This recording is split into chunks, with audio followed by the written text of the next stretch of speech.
ఇశ్రాయేలు ప్రజలలో ఇది గొప్ప విడుదల. వారి జీవితము చీకటిలో నుండి వెలుగులోనికి వచ్చిన గొప్ప కథ. కథలోనికి వెళ్లే ముందు తెలుగు బైబిల్ కథలను మీ వద్దకు తీసుకురావడానికి ఎంతగానో ఆశ కలిగి ఉన్నాం గనుక ఛానల్ని సబ్స్క్రైబ్ చేసి మీ ప్రేమను కనపరచగలరు. కథలోనికి వెళ్దాము. ఇశ్రాయేలీలు ఐగుప్తులో బానిసలుగా బాగా బాధపడుతున్నారు. వారు రాత్రింబగళ్లు కష్టపడుతున్నారు.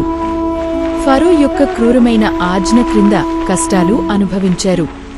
కాని దేవుని దగ్గర వారిని విమోచించడానికి ఒక గొప్ప యోజన ఉంది.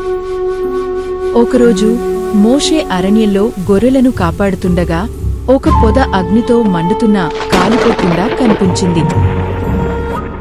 ఆ అగ్నిజ్యోతి నుండి దేవుడు మోషేను పిలిచి, నా ప్రజలను విడిపించు అన్నాడు. మోషే ఫరో ఎదుట నిలబడి, నా ప్రజలను విడిపించు అని అన్నాడు. కాని ఫరో గుండె గట్టిపడింది. ఆపై ఐగుప్తు దేవుని శిక్షలను చూచింది. చివరకు ఫరో వారిని విడిచాడు.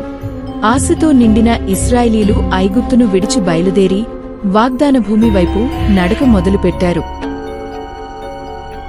ఫరో సైన్యం వెంబడిస్తుండగా దేవుడు ఎర్ర సముద్రాన్ని విడగొట్టాడు. నీరు రెండు వైపులా గోడలుగా నిలబడింది. ఆయన ప్రజలు పొడిబడ్డ నేలమీద నడిచి దాటారు. అరణ్యంలో ప్రజలు ఆకలితో ఉన్నారు.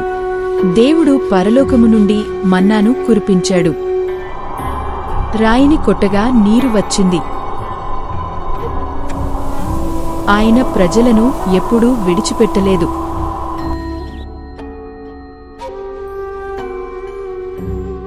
సీనాయి కొండపై దేవుడు మోషేకు 10 ఆజ్ఞలను ఇచ్చాడు. ప్రజలు పరిశుద్ధతలో నడిచేలా వాటిని అందజేశాడు. పరీక్షలతో కూడిన మార్గంలోనూ దేవుడు ఇశ్రాయేలీయులను నడిపించాడు. ఎడారి ప్రయాణం పొడవుగా ఉన్నా దేవుని వాగ్దానం నిశ్చయమే. దేవుడు గొప్ప ఆలోచన కలిగి ఉన్నాడు. ఈ కథలో దేవుని ప్రేమ, దేవుని న్యాయము, ఆయన మనకు సహాయం చేసే విధానము మనము చూడగలము. ఆయన తన ప్రజలను విడిచే దేవుడు కాదు.